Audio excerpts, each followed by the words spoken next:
Il y a de fortes chances que vous ne regardiez jamais cette vidéo, parce qu'on va parler d'un sujet qui intéresse très peu, c'est le dérèglement climatique. Alors on va essayer de comprendre pourquoi tout le monde se fout du climat, mais il ne nous reste déjà plus que 2 minutes. Il reste moins de 3 années à l'humanité pour inverser les courbes des émissions de gaz à effet de serre. Sinon, notre planète ne sera plus vivable. Voilà le message lancé dans le dernier rapport du GIEC, sorti en début de semaine. Le constat est grave et des solutions sont avancées par les experts. Mais ce rapport, littéralement sous nos yeux, on n'en parle quasiment pas.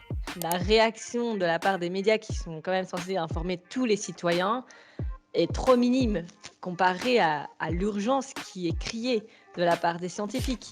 Sauf qu'en vrai, ce n'est pas facile non plus pour les médias de parler de dérèglement climatique autant qu'il le faudrait.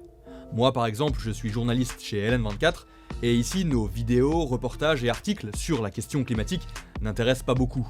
Et l'intérêt du public, c'est aussi à prendre en considération pour un média. Et puis ce désintérêt se confirme dans les enquêtes d'opinion sur les sujets prioritaires pour la population. Le climat est loin d'être premier chez nous et chez nos voisins. C'est vrai que ça trosse pas les premières places du classement, c'est souvent entre la 5e et la 10e place.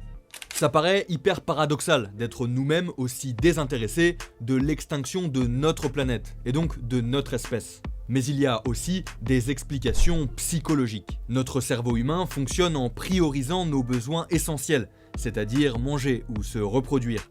D'une manière plus générale, nous sommes guidés par le concret. La difficulté avec le dérèglement climatique, c'est son lent et progressif pourrissement. Et ça reste très abstrait, et le propre des représentations abstraites, c'est de ne jamais nous faire bouger. Tout ça étant dit, le désintérêt pour le dérèglement climatique est dangereux. Parce que le dérèglement s'accélère et les rapports des experts sont toujours plus alarmants pour la suite. Pour rectifier le tir, il faut sensibiliser encore et embarquer tout le monde. Mais ça n'est pas simple, car le dérèglement climatique n'est pas aussi concret et visible qu'une comète en train de foncer sur notre planète Terre. En tout cas, la responsabilité est collective. Et vous, qu'en pensez-vous ? Comment devrait-on parler de la question climatique pour capter un véritable intérêt ?